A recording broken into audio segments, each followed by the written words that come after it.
વડોદરા શહેરના ગોત્રી વિસ્તારમાં municipal corporation દ્વારા ઇલેક્ટ્રિકલ બસ ચાર્જિંગ માટે અને સિટી બસ ડેપો બનાવવામાં આવી રહ્યો છે અને જેના વિરોધમાં સ્થાનિક રહીશોએ આજે ઝળહળતો વિરોધ નોંધાવ્યો છે।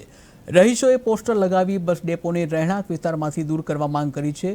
ત્યારે વિવાદનો મુખ્ય મુદ્દો એ છે કે 18 મીટરના સ્ટાન્ડર્ડ રોડની જગ્યાએ માત્ર 12 મીટરનો રોડ ઉપર ડેપો અને એન્ટ્રી તેમજ એક્ઝિટ મૂકવામાં આવી રહ્યો છે, જેનાથી ટ્રાફિકની સમસ્યા તેમજ સુરક્ષા સંબંધિત જોખમ ઊભું થવાની ભીતિ છે।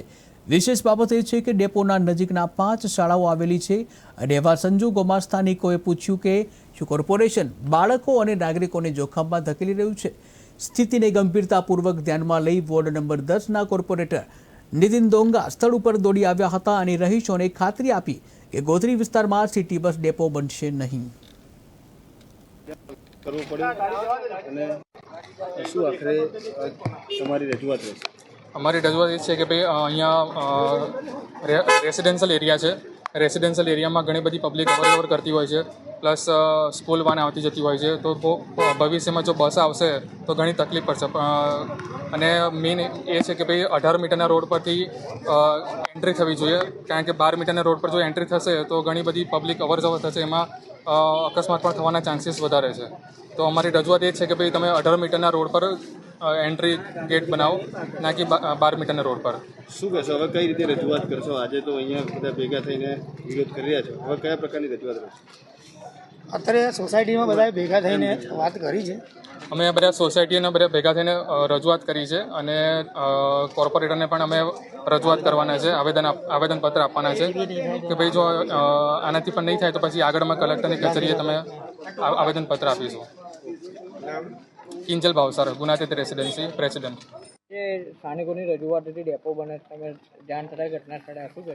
જી બિલકુલ, સ્થાનિકો બધા ખૂબ મોટી સંખ્યામાં ભેગા થયા છે। રોહિભાઈ અને જયભાઈની યારે મારે વાત થઈ। અહીંયા ડેપો નથી આવતો, ખાલી ને ખાલી કે ચાર્જિંગ સ્ટેશન છે। ડેપો આવશે તો હું જ એનો વિરોધ કરીશ।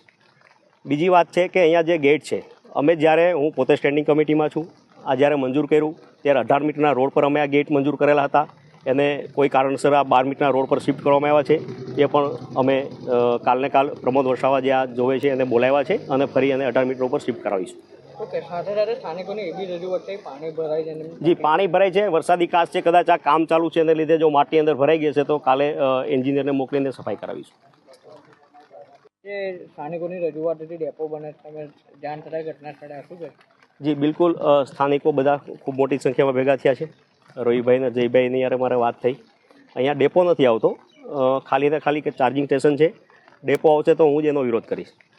બીજી વાત છે કે અહીંયા જે ગેટ છે, અમે જ્યારે હું પોતે સ્ટેન્ડિંગ કમિટીમાં છું, આ જ્યારે મંજૂર કર્યું ત્યારે 18 મીટરના રોડ પર અમે આ ગેટ મંજૂર કરેલા હતા, એને કોઈ કારણસર આ 12 મીટરના રોડ પર શિફ્ટ કરવામાં આવ્યા છે।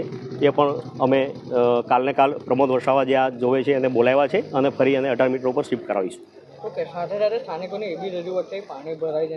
જી, પાણી ભરાય છે, વરસાદી કાચ છે, કદાચ આ કામ ચાલુ છે એને લીધે જો માટી અંદર ભરાઈ ગઈ છે તો કાલે એન્જિનિયરને મોકલીને સફાઈ કરાવીશું। જે અહીંયા જે ગોત્રી વિસ્તાર છે ત્યાં ચાર્જિંગ સ્ટેશન બનવા જઈ રહ્યું છે અને મોટી સંખ્યામાં સોસાયટીના લોકો ભેગા થઈ વિરોધ કરી રહ્યા છે। કેમ વિરોધ કરવો પડ્યો અને જો આ ચાર્જિંગ સ્ટેશન બનશે તો કેટલી મુશ્કેલી લોકોને થશે? જરૂર, આમાં એકચ્યુઅલી એવું છે કે ચાર્જિંગ સ્ટેશન અહીંયા આગળ બનશે તો ટ્રાફિકની પહેલેથી ઓલરેડી સમસ્યા છે જ। અમારે 12 મીટર રોડ પર એ લોકોએ 4 સામતા ગેટ આપી દીધા, એના લીધે અમારે વિરોધ કરવો પડ્યો।